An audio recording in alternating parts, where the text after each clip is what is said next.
for having me. And Benima, I'm really concerned that you're going to have to listen to all of this again. So apologies. No, I am very excited. I usually get way more out of it the second time. Oh, wow. Perfect.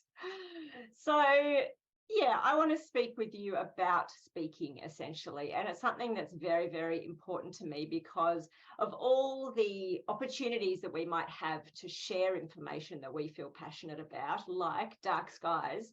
Speaking is one of the most effective. Now, that doesn't mean that I don't think writing is really important or that social media campaigns don't matter or all the other things that we could do to spread messages about things that we care about. But speaking is one of the most effective. And that can be anything from having a conversation with your neighbour. And there's lots of research to show that simply having conversations with people is a really effective way to, bring people into new perspectives and new understanding. But of course, my understanding, certainly from all the wonderful people who were in our earlier session today, that many of you are invited often to give presentations, whether that be to school groups or to adult groups, community groups, whoever it is. And I think that opportunity to speak with a group of people and to share stories and to impart knowledge and to encourage people to feel your passion and understand why you all do this work, I think it's an incredible privilege to speak with an audience. And I think it's something that we should all work on to the best of our ability. And I kind of think of it as a continuum, from people who really genuinely find public speaking very scary. And you may be here, and I'm so pleased that you're here if that's the case. It's very common for people to find public speaking incredibly anxiety provoking and stressful, right through on our continuum to people who absolutely love it and look forward to every opportunity to speak in front of an audience. And I'm sure, or I imagine, that there are some of you in the audience here today as well. And wherever you are on that continuum, I think public speaking can be something that you look forward to, that you really relish the opportunity to share your ideas, and something that everybody can become better at. So my day job is training scientists and science students in Australia how to be more effective communicators. And even the most reticent, even the most nervous, even the most frightened public speaker can become a very effective and very confident public speaker with a little bit of advice and then a whole lot of practice. So what I want to do today is share some advice with you, and I will definitely do my best to keep an eye on the chat. So feel free to put comments in, and if I miss it, then someone just speak up, please, and let me know what I've missed. So I want to start with this quote, which is really important to me. Can everyone see my screen? Is that okay? Yeah, Bill, it's perfect. Thank you. So science isn't finished until it's communicated, which comes from Sir Mark Walport, who was the former chief government science advisor in the UK. And to me, it's something for us all to really think about carefully. Now, and I'm sure some of you identify as scientists, some of you possibly don't identify as scientists, but we come together because of our passion for dark skies. And so we have scientific knowledge, we have technical knowledge that we have the opportunity to share with people. And this quote basically tells us that that science, that knowledge, it doesn't really mean very much until we communicate it to the audiences who need to know it. And so to me, this full quote should really be something like, science isn't finished until it's been communicated to your target audiences. They've understood it and they've taken whatever action you hope that they will take. Of course, the long version doesn't make quite such a good quote, which is why we end up with this. But I think it's a really important thing to remember. And when I first kind of went into science communication, and I'll tell you that story in a moment, for me, it was largely about kind of, I love science. Science is cool, being a bit of a cheerleader for science. I want everyone to think science is cool. Over the last decade or a bit more, I think, or I know my thinking has actually shifted quite a lot. For me, it's a lot less now about cheerleading, and it's a lot more about equity and recognizing that those of us who are privileged enough to have scientific knowledge and to have access to technical information, It's our job to make sure we share that with other audiences. It's our job to make sure that people who haven't had the opportunity to study science or to learn about, in this case, light pollution and dark skies, that we share it with them in a way that is welcoming and inclusive and brings them into a conversation. Because science traditionally has been very elitist. There's so much about science, the language, the style of writing, the archetypal, person in a white lab coat speaking in a way that nobody can understand. All of that has been really about, excluding people. And I think our job is to recognize that science is relevant to everybody, that understanding why dark skies are so important is something that everybody needs to know about. And we need to share that information with people.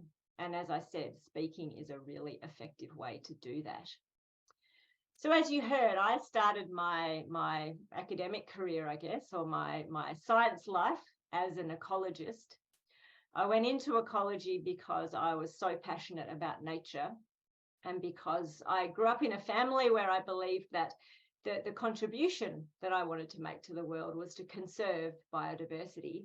And so you can't conserve it if you don't understand it. So I spent many years working in all sorts of beautiful remote parts of Australia on all sorts of interesting animals. This particular animal is called a bowbuck, or a mountain brushtail possum. It's a marsupial. And I spent many, many years trying to understand how this animal is influenced by living in different types of habitat that has been logged or not logged. But I got to the end of my PhD and, to be honest, was actually pretty depressed, because I was very clear why I'd gone into doing this research. As much as in hindsight, working on a nocturnal animal was not a good choice for my body clock. But, it was clear to me that I'd gone into it because I wanted to have an impact in the world. I wanted to make a difference.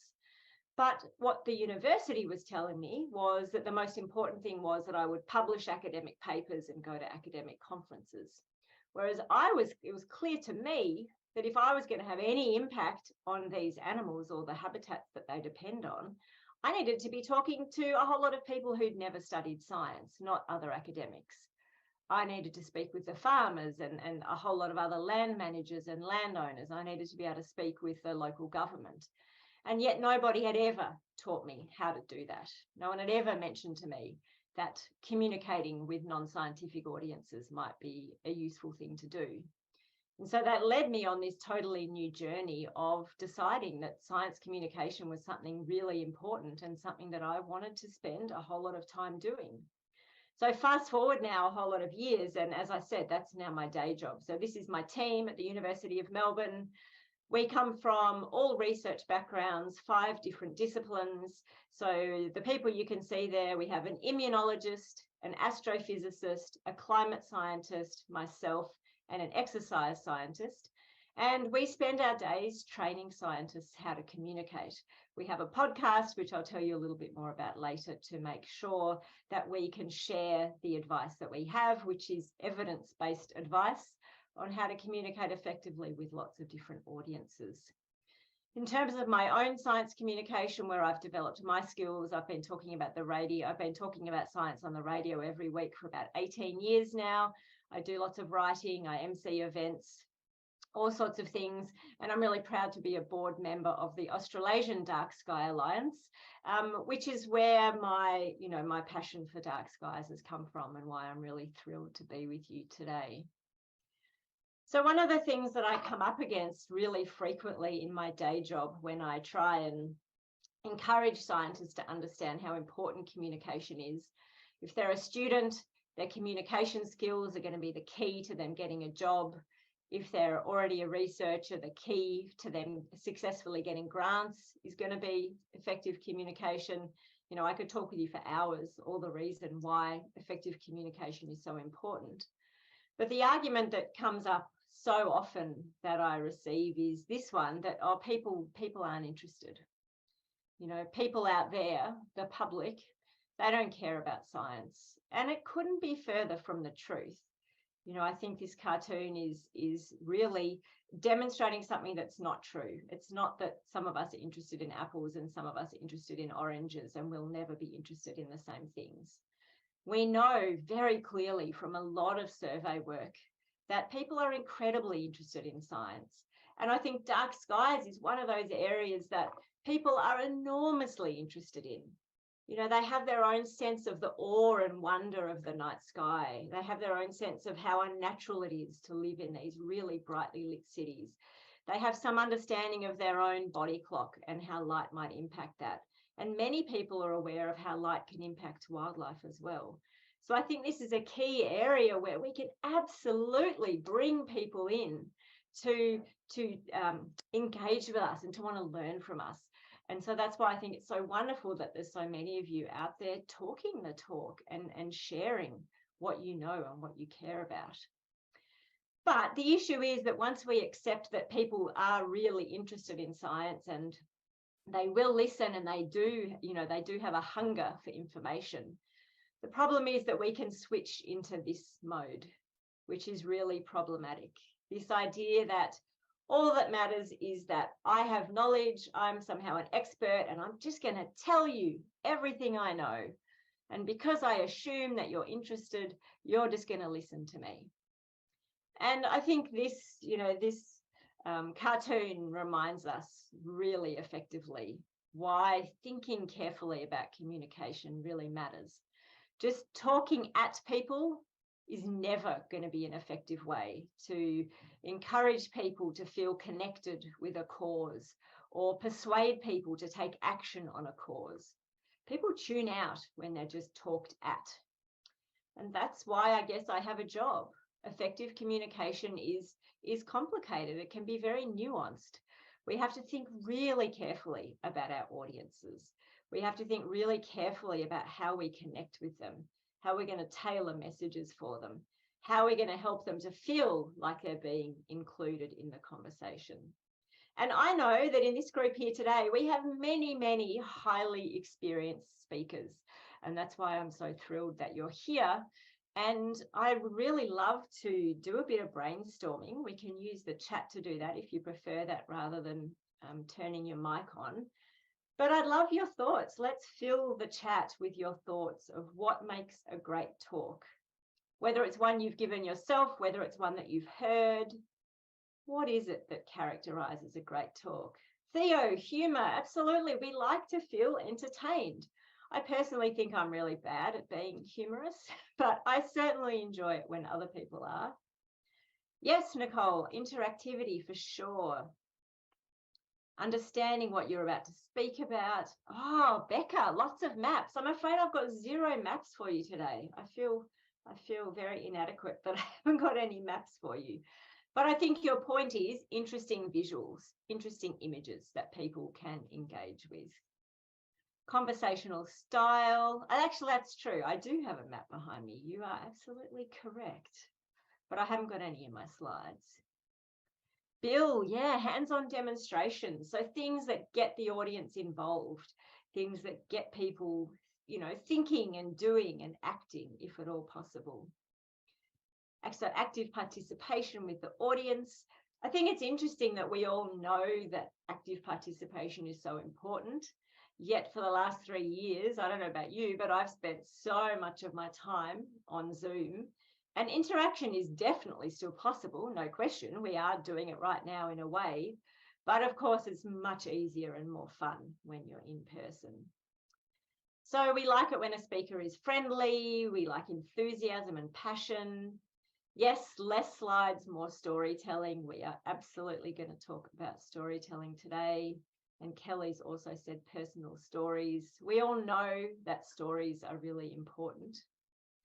If I say what makes a great speaker, does that bring anything else to mind? Think about when you see or have the pleasure of watching somebody who's a really great speaker. What is it about them? So we've said enthusiasm, passion, knowing what they're talking about, not reading slides, the conversational style. Anything else that hasn't come up yet? Yeah, so starting a discussion, which then can bring other people into a discussion for sure. Yeah, Becca, that's a really interesting one, being able to tell when someone feels at ease versus when they're nervous. Because I think we all like to listen to a confident speaker. But if you're someone who gets very nervous, I'm going to talk about nerves specifically later. Don't feel that that precludes you from being a really terrific public speaker. There is no shame in getting nervous. But I understand your point that we like to listen to people who are confident and ideally who are feeling at ease. So Liz, definitely a strong, relatable message. Mark, I like it. Someone who's warm-hearted. How do we know if someone's warm-hearted? Is it just kind of a sense that we have that we might like them if we met them in person? I hear you, but I wonder how we define that. Mark, if you want to speak up, let me know. Yeah, I think it's, they could easily be your friend. You just, Yep. you instantly click to them. Yep. Yeah, and I think that's kind of about a feeling of respect as well, isn't it? You want to feel like a speaker is respecting who you are and respecting your attention. We in the South think Michelle's like that. Well, from everything I've already heard, it sounds like Michelle is definitely like that. So sometime I'm going to have to come over and visit you all so I can meet Michelle too.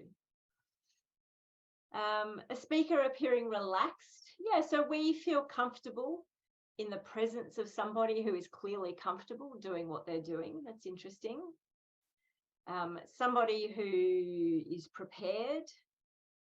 Yeah, absolutely. And we're going to talk a lot about preparing a presentation specifically for a particular audience. We're going to talk a lot about that. Becca, if you are the nervous type, like I said, that doesn't preclude you from being a really effective public speaker. Nerves are actually really important and very, very normal. So if anyone's listening thinking, oh, but, I find it very, very difficult public speaking. I get very worried. I get very nervous. That's okay. It's really okay. And it's very, very common. I want to meet Michelle and Jen. Well, I want to meet you all. Someone who is cooperative and open, someone who has a clear message. Yeah, isn't it interesting? I love doing this exercise because we all have a very clear sense, I think, of what makes a great talk and the sort of speaker that we feel connected to, the sort of speaker that we like to listen to. And I really like that comment, Mark, about matching somebody's values. I think most of us who do work on something like DarkSky, it's values-based work. We feel a really strong personal pull to doing this work. And so when we hear from somebody else who we feel is aligned with those values, that can be really powerful. And I think, we all have a sense of, yeah, I want to hang out with this person. I want to listen to what they have to say. I have a sense that they are going to say something relevant and interesting to me. Or Deanne, I haven't given you a very clear outline of what's coming. My apologies. How does wardrobe play a role? I think wardrobe can be important in the sense that obviously people are very quick to form an impression of you and to make a snap decision about the kind of person you are. And that means that what you wear, as much as we might like to think that what we look like shouldn't matter, I think what people wear does matter. So it can be really useful to have a sense of where you're going to be, where you're talking, what the kind of atmosphere will be like, what would be appropriate clothing. I think, as a speaker, you absolutely want to make a good impression on people, and that can be part of it. Okay, I think we've been through everything in the chat, but as I say, keep commenting and I will try and keep an eye on it. For me, one of the things that I really find is we all have a very clear sense, as you've just demonstrated, of the sort of speakers we like to listen to and the sort of talks that we find effective and engaging. But it's very common that as the speaker, we end up focusing quite a lot on ourselves, entirely normal. So that includes, what would I wear? What would be appropriate to wear? How am I going to come across as warm-hearted? How am I going to convey my passion? I'm going to make sure that I'm really organized, that I know what I'm talking about. And all of those things are really important. But at least with my students, what I tend to find very commonly is that means we think a lot less about the audience. They become this kind of just amorphous, black and white, looking from behind. They're just people. And they're not really the focus. The focus is on me and I have to do a good job. And I think, you will have heard before, if you've ever done any sort of communications training, you will have heard the maxim to know your audience. And know your audience is incredibly important. And we're going to come to that shortly, having a sense of who they are, what they know, what's going to be relevant to them. But for me, really, over time, the golden rule around public speaking has become about respecting my audience. Why is it about that? Well, think about it. Everybody is exhausted, especially after the last 3 years. People are very tired. People tend to be very busy. Everyone has a lot on their plates. And I'm very aware that for you, that the two most precious things you have in your world are your time and your attention. And you choosing to spend an hour of your time and your attention on me, that's a huge privilege. And I hope that I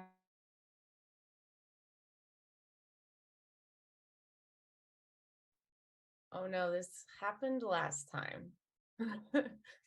But she came back very quickly afterwards. Is everybody else still here? Yes. Yep, Okay. I'm here. All right. Stand by. I don't know why this happens. Yep. But it happened this morning, and then she came back in like a minute. So this is brief intermission. It's the dramatic pause in the presentation that we've all been waiting for. Everybody freeze in a position for when she comes back. Yeah, right. But again, thank you all for being here. Oh, thank you for enabling the closed captioning. And if you need it, you should also be able to put the captions in a different language if you need them to be translated.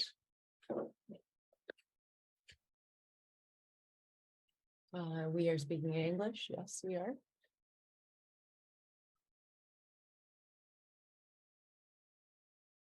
Alrighty. Maybe she just sent me an email. I'll check.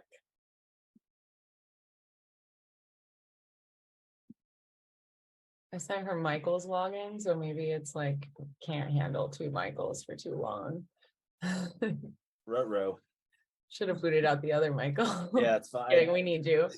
We need you here, Michael.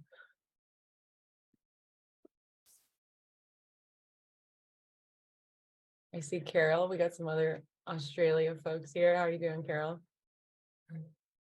I've seen multiple logins of the same person on other. I know. The Mid-Hudson Astronomy Group does that a lot. Yeah. If you boot the Michaels in America, you'll lose half your audience. Yes, we don't want to do that. We do want to diversify our audience, though.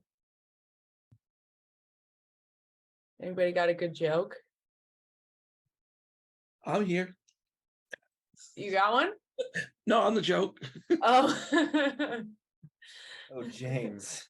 I feel like somebody needs to come up with a good, like, how many DarkSky advocates does it take to screw in a light bulb joke? No, we screw them out. That's pretty good.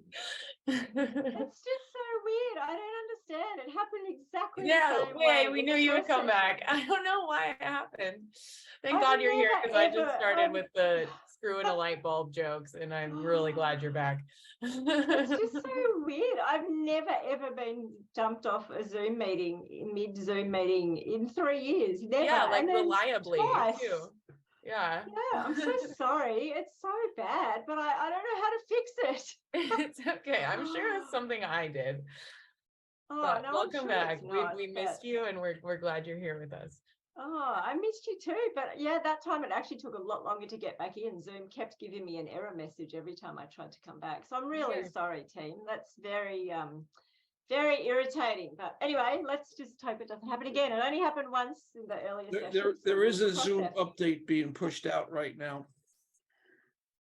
Okay, I don't know. It's just odd. Like it's never happened before. It's so disconcerting. You're right in the middle of a sentence and then you suddenly realize there's nobody there.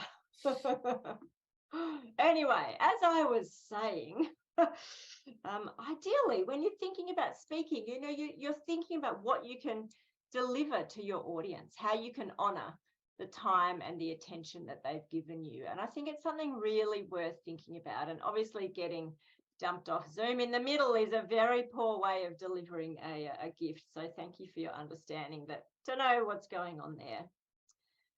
But a saying, a quote that I always come back to, a quote from a journalist called Tim Radford, that really helps me to think carefully about how I go about kind of wrapping this gift for the audience. And I think it's relevant for all of us who share any form of technical information. That is, we've got to remember that we can't overestimate an audience's knowledge. So we can't assume that they are already an expert in whatever the topic is that we're speaking about. But equally, we can't underestimate their intelligence. And this is the whole argument that comes up over and over again when it comes to science. And that is this idea of having to dumb down technical information. And I hate that phrase. I hate the phrase dumbing down. I don't think that's what we need to do at all. We're not talking to people who are unintelligent. We just often have the opportunity to speak with people who don't have the same training as we do, or don't have the same background knowledge as we do. So this quote is a really, really useful one to come back to. In the earlier session today, somebody also made the excellent point that you don't want to alienate people by being too technical or using language they don't understand, or by assuming that they already, that they already know a whole lot of background information. But equally, you don't want to go too far the other way and be condescending and tell people things that they already know. And that balance, particularly if you're speaking with a mixed audience, I think that balance can be really hard to strike. Not condescending, but not alienating. And we had a quick chat about it in the earlier session. And my recommendation would be that if you feel like there are some people in your audience who you really need to kind of start at the beginning with, but you're worried that there'll be some people in the audience who think, oh my gosh, I already know all this. This is really boring. You can just be really honest and say, I'm aware that some people here today already know a lot about this, but there are some people here who've never thought about it before, or who I know haven't had the opportunity to learn about this before. So just give me a moment while I give them some background and bring them in, and we'll move ahead shortly, or something like that. It can work really well to just flag to people, give people this outline of where you're going. So really, what I want to do for the rest of this session is just to give you a whole lot of questions that I think you should be asking yourself every time you give a talk. And there are some pretty basic questions, and then we're going to break them up further. So obviously the first question is, why am I giving this talk? Who am I giving the talk to? When am I giving the talk? And where am I giving the talk? And with those, I just mean things like, are you in a really big outdoor open space where it might be hard for people to hear you? Are you speaking at the end of a very long day and people are going to be exhausted, and the humour and the interactivity is going to be even more important than otherwise? Are you speaking online like we are now, which is certainly, I think, much harder? There's lots of things that make delivering online hard. Even when Zoom cooperates and doesn't boot you off, it's still hard because, I can't see you all, I can't read your body language, I can't get that real-time feedback. So just thinking carefully about when and where am I speaking. But then the next question is, what am I going to speak about? What am I going to include in this talk? And then how am I going to present it? And so the 3 stages that I think we should go through every time we prepare any sort of presentation, very small audience, very big audience, is a planning phase, a design phase, and then the actual delivery of the talk. And certainly in my kind of early years of public speaking, I didn't think at all about the planning phase. I think back to myself as a PhD student, and for me, a talk was basically about making a deck of slides or getting together a whole lot of photos, or even overhead, slides back in the old days. I didn't really think at all about any of these questions in blue. I just thought, I'll make my slides, I'll make sure I know what I'm talking about, and it'll be fine.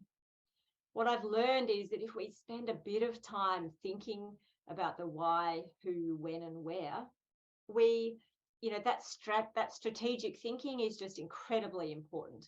in terms of ending up with a talk that is going to be a gift to the audience and is going to honor their time and attention and is going to help you reach your goal.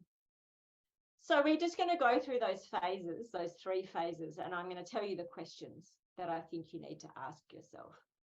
So when we're planning, obviously why, but be really clear, what is your goal here? What are you aiming to achieve? Think to the end of the talk, what would a successful outcome be?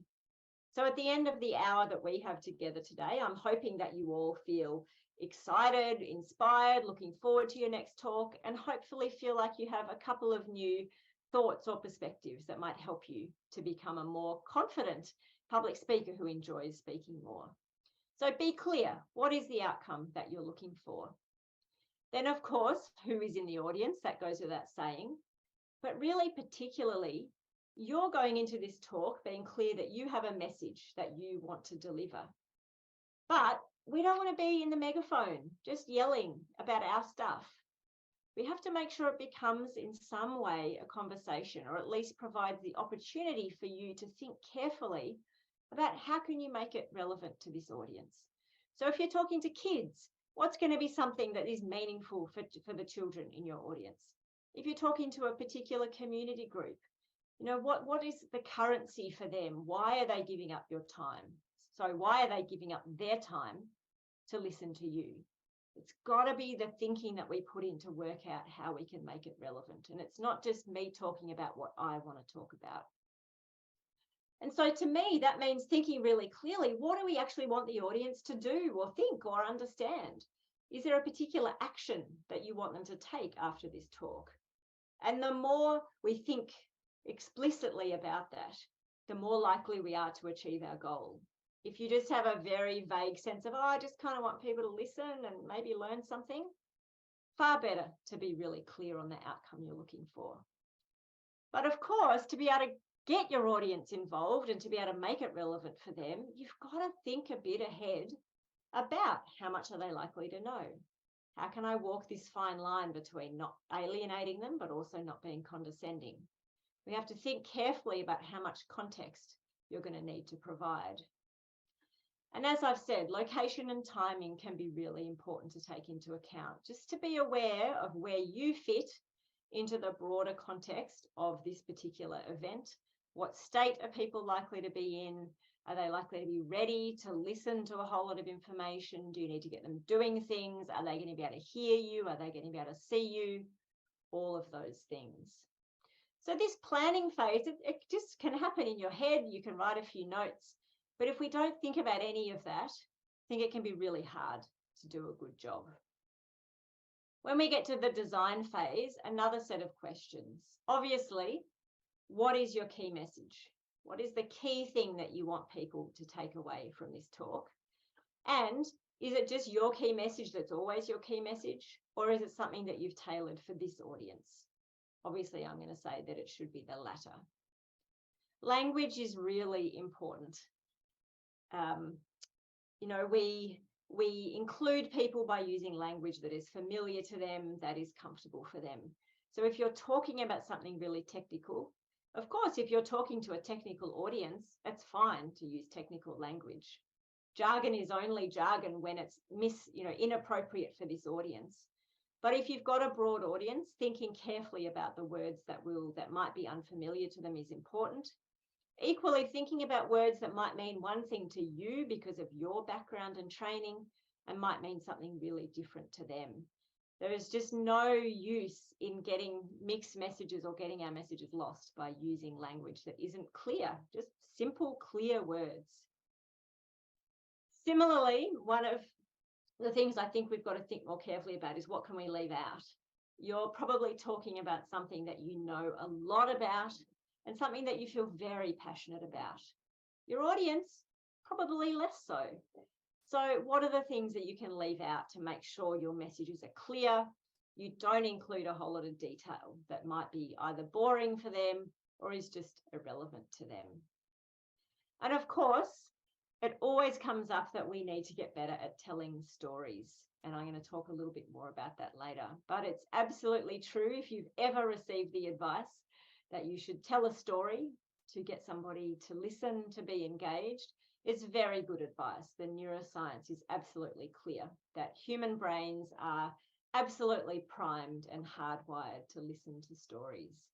And stories generally, think about your favorite movie, your favorite book, stories generally revolve around problems and how we can solve problems. And that's why any form of science lends itself beautifully to storytelling, because science is all about asking questions, solving problems. That's what it is. The last point I wanted to make in this design section is about slides. And that's not to say that I think you should use slides. Some of the very best talks don't use any slides at all. I'm using slides today because I'm trying to give you some specific information, and I want to make sure it's accessible to people in both audio form and in visual form. But there's something that you need to know about if you are giving a talk that uses slides, and that is the Colavita effect. And the Colavita effect tells us that if you simultaneously provide somebody with something that they can see and something that they can hear, their brains will always focus on the thing that they can see first. We are very, very visual. What that means is that if you're using slides that are in any way complex or difficult to read or simply have a lot of text on them, the amount of time that it takes your audience to get their head around your slide or read your slide, they're not listening to a word you say. They can't do both at the same time. What that means is we need to have very simple, clear slides. And you can see my slides have a fair bit of text on them because this is kind of a class, I guess.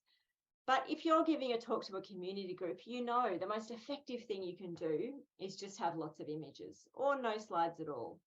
If you are going to use text, minimize it and make sure that if you're adding text, if you're having lots of points on a slide like this slide, that you bring them up one by one rather than all at once.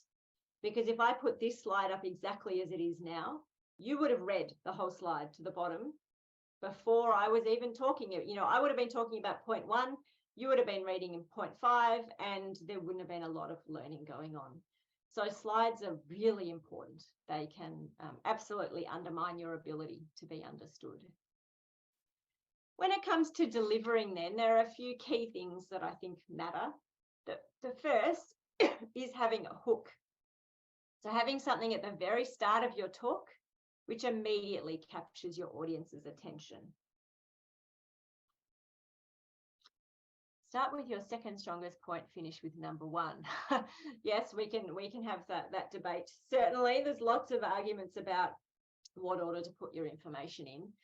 But the reason why a hook is so important at the very start of a talk is because, as I said, people are busy, they're tired, they're distracted, they've got a phone that they can easily pick up, they've got a laptop. You know, people can be distracted. Your job is to convince them right at the beginning that you have something interesting, relevant, important to say, and they should listen. So think very carefully about that first sentence. Don't turn it into, you know, hi, this is me, this is my name, this is where I work, I'm going to talk to you a bit about X today. You know, that gets very, very boring. Something straight off to capture their attention, and we'll talk more about that in a moment. The next thing is just thinking about how you can connect with your audience. What are you going to do with your body, with your voice, with your words? How are you going to convey to your audience that, you know, this is something that they're interested in? And I think a number of you made comments about we find enthusiastic and passionate speakers really engaging.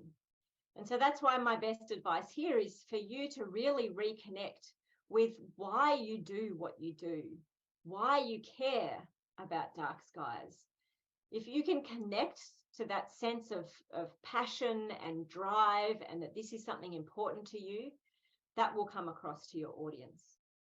And I think passion and enthusiasm, we have to be careful with that, because you can assume that that means that you have to be this really bubbly, you know, energetic, extroverted person to be a good speaker. And I don't think that's true. I am naturally a very extroverted, bubbly, energetic person. I'm not putting this on to try and engage you. That's just who I am. But you can be a very quiet, introverted person and still absolutely convey passion and engage your audience incredibly effectively. It's not about being big or loud. It's about passion. And I think connecting with why you do your work is really important to convey that. And then, as I said, body language, your voice, your eyes, making eye contact is incredibly important. Online, that means I'm staring straight into my webcam now. I'm not looking at my slides. I'm trying to convey to you that I'm making eye contact with you because I'm looking straight into my webcam. If I look at my slides, my eyes are down here, and probably that looks quite different to you compared to if I'm looking up here. In a room, of course, it's much easier to make eye contact with people, but how we use our bodies really matters. Reading and memorizing are both really problematic. I would strongly recommend that even if you need some notes, and it's fine to need some notes, that you don't write out a whole script. Equally, I would recommend that you don't try and memorize a script, because if you do and you get nervous, it's very hard to find your way. The problem with writing out a whole script is twofold. Firstly, it's a written document, and the way you write and the way you speak are really different. So if you are going to have any sort of scripting or notes, speak it first. Don't write it as a written document. Transcribe yourself speaking and start with that. But the second problem with writing a script is that you convince your brain that this is the one best, perfect way to express an idea. And you spend all of your time basically memorizing because you're trying to recreate that script that you've written. There is no one best, perfect way to say anything. There are lots of ways to say things. So scripting is really problematic. And the more you can do all the planning, I know how long I've got, I know exactly what I have time to speak about, what I don't have time to speak about, but then actively constructing your sentences in real time, spontaneously, rather than pre-scripting them, it makes a huge difference to this conversational style. You want to sound like you're just chatting with a friend, not that you're reciting a script. And of course, ideally, you can see your audience. I can't see very many of you, but ideally, you can see your audience. And if they look bored, confused, you can change what you're doing. You can revisit an idea, you can explain it differently. I'm going to come back to nerves and talk specifically about them in a moment. But just to say, nerves are really normal. As I said, there are strategies to deal with them. Don't let being a nervous speaker get in the way of you doing some speaking. So just with the time we have left, a couple of things I want to talk specifically about. One is the hook to start off your talk, making sure that the very first sentence that you say is something to convince your audience to listen. And a hook can be many different things. I'm sure you've all heard great hooks. In the earlier session, we were, having the idea that maybe people could share their hooks, share their presentations, see what other people do when it comes to talks about dark skies. But I think there is a really clear angle with dark skies that, dark skies impacts everyone. Light pollution impacts everyone. Everyone can have something about this area that relates to their life. So there are many hooks that you could use. Maybe there's a big statistic you want to use, some assertion, whether it be about human health or about ecology, whatever it is, or about, Indigenous stories where you're from around night skies. There are lots of things that you could use.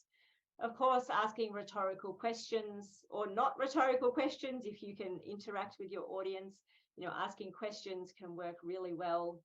And of course, stories. We already know that stories are really, really effective. Imagine this. Tell a story to start to get people involved. And a few points about telling your story. As I've said, I would really avoid a written script if you can. Talk it so that it sounds like you speaking rather than you writing, because they're very, very different. Things like, if you are a trained scientist, you probably spend a lot of your time at least writing in passive voice, probably third person passive voice. That doesn't work at all for a talk. We need to be speaking in active voice and in first person. And we need to avoid some of the writing styles and words that are a really common feature of written work. So pick the simplest word. I can't stand the word utilize. In 15 years of teaching, I've not once yet had a student give me a sentence in which the word utilize was a better choice than the word use. simple words. We don't need to use big words. Short sentences, short paragraphs. You know, we need to speak in the way that we speak. Obviously, when you're telling a story, it's really important that you don't make a whole lot of assumptions about prior knowledge. I think that's really true. And Marnie's here. Hello, Marnie. Yeah, I hate the word pedagogy too. It drives me wild. There's lots of words that drive me wild. Marnie probably already knows that. But I think when we tell a story, we've got to be focused on what is it that we want the audience to remember. Everyone's brains are full. People won't remember very much. So be clear on what it is about your story that you do want people to remember. And of course, as I've said, busy slides are really problematic. So think of a way to share your ideas. And if you want to use slides, that's fine, but not in a way that your slides are going to distract. And I just wanted to put this slide in briefly. If you're interested in becoming a better storyteller, it's something that you've been told, you know, that you should tell stories, but you don't really know what that looks like other than once upon a time. I can really recommend these books. So Randy Olson was a tenured professor in marine biology at, I've forgotten which US university, but he got frustrated that he wasn't really having impact with the work that he was doing. So he moved to Hollywood and became a filmmaker. He's written quite a few books. He's got a podcast, which I've worked on with him a little bit. But basically, he's got a narrative approach called the ABT. The ABT stands for and, but, and therefore. And people who believe in the power of the ABT, of which I am one, would argue that we can string together ideas using those three words, and, but, and therefore, and tell a really powerful story. So I'm not going to go into it. It's a whole nother topic that would take a lot longer, but I will send a couple of links to Betty Meyer that she can forward to you that you can have a look at. And I highly recommend these books if storytelling is something that you want to learn more about. Last thing to talk about before we finish up is just to come back to this idea of nerves. And as I said, if you're a nervous speaker, that's okay. There is no shame at all in getting nervous. If you don't get nervous, I would really encourage you to reflect on, do you actually care? You know, if you don't feel any nerves, you probably don't care very much about this talk. Nerves show that you're invested in this, and that's really important. But nerves can become really problematic, obviously, when they prevent us being able to think straight or they prevent us being able to enjoy giving a presentation.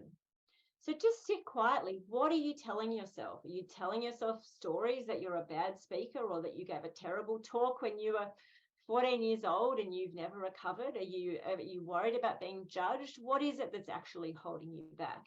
Because all of that is incredibly normal too. And we have very good evidence that there's a relatively straightforward way to deal with nerves. And again, I'll give you some links for a few things you can read, but it's as simple as this. Physiologically, when you're very nervous, you have a whole lot of stress hormones in your blood. The standard advice we get, which is to just take a deep breath and calm down, is silly. You can't just will hormones out of your blood by taking a deep breath. The thing to know is that that feeling of being really aroused and nervous and frightened physiologically is very, very similar to being very excited. So your job as a speaker who's feeling very nervous is simply to turn it into feeling excited. So instead of going, what's being said in your head is, oh my gosh, why did I say yes to this? I hate giving talks. It's going to be a disaster. I don't want to do this. You have to take control of that voice in your head, and you have to get it to say things like, what a privilege. What an honor. I'm so excited.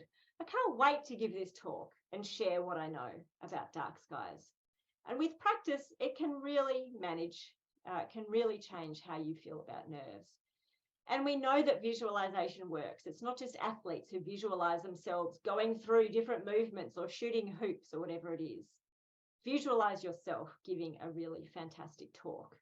And over time, I really hope that if it's not already something that you enjoy, that you love, that you look forward to, that giving a talk will be something that really becomes a joy for you, because I think it's such a powerful way for us to share what we care about. In terms of speaking, as I said earlier, that I co-host a podcast with one of my team members, and we have lots of advice about speaking. We have lots of different episodes. The podcast is called Let's Talk Psychom. You can get access to it anywhere that you listen to podcasts. And you'll find a few different episodes that do give advice about public speaking, and lots of interviews with scientists talking about how they've gained skills in this area. And just before I finish, one more thing I wanted to share is that Marnie Og, who is on our call today, we together a few years ago founded a youth ambassador program with the Australasian Dark Sky Alliance. These incredible young people who go out into the world and share the messages of how important dark skies are and help to educate people about light pollution. And our current youth ambassadors, an extraordinary group of young people, have just launched a campaign called ADSA Enlightened.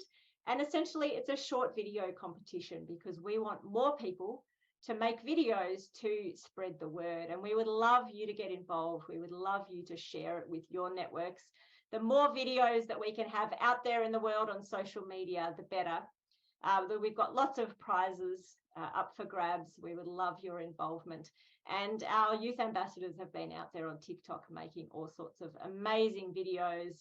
There's heaps and heaps of them out there. So as I said, the hashtag is ADSA_enlightened, and we would love your involvement. So that is it for me. I'm conscious that there's only a few minutes, but I'm really happy to stay around and chat. It's very inconvenient getting booted off Zoom and losing time. But let me just have a look at what's in the chat. Carol, yes, taking the audience on a journey, absolutely. A good talk to text app from Marty. Marty, you can just use Microsoft Word. If you go into Microsoft Word online, you can just sit in front of your computer and talk, and the words will magically appear in front of you. Obviously, it's going to take some editing, but it works really well. I'm sure there's specific apps as well, but that one works really well, I find. And yes, Marnie, we really want light pollution to go viral. We would love your help. So Marnie, maybe let's put the link into the chat as well. But I'm very happy to answer any questions that anybody has. Did I miss any, Betty Meyer, while I was Well, thank you, rattling Jen. I'm on? going to remove your spotlight so we can see everybody here and see everyone's faces, because I always appreciate that. I already asked Jen if she has a presentation we can steal, and she said no. So it's definitely on us. You already have them. But I will send out, and Michael, please help me remember to do this. There is a link on the Dark Sky Advocates resources box folder that is resources created by advocates, and everyone with the link should be able to upload anything they want to that. So please make sure it's appropriate. But if you have presentations or things that you would like to share that you feel like we could all benefit from, please upload them to that folder, and I will be sure to share that when we share these recordings, either tomorrow or next week, depending on how dedicated I am to work on Friday tomorrow, which I am very dedicated, but there's a lot of other things going on right now in IDA, so we'll see.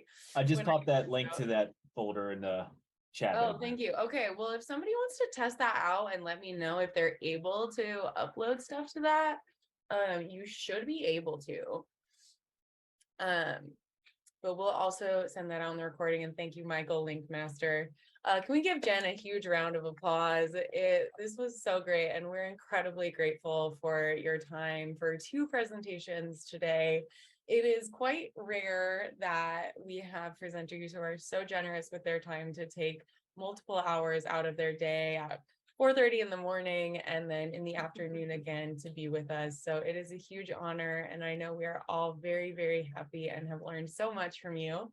And we will hopefully be reaching out to you again to see if you'll, how far we can stretch your generosity some point later in the year. I know I would love to learn more about storytelling and that, and therefore but ABT and but ABT therefore and but therefore. and but therefore. Okay, so yeah, I'll definitely look into that book, but I really enjoyed your presentation and would love to hear more from you about this topic. And this is so relevant to us as we're approaching Dark Sky Week. I know so many of us are getting opportunities to speak, and especially during Dark Sky Week, it's going to be a great opportunity for all of us to practice this. And thinking about my presentations, I'm like, oh my God, I suck. So now I know what I need to fix, and really appreciate learning that from you today.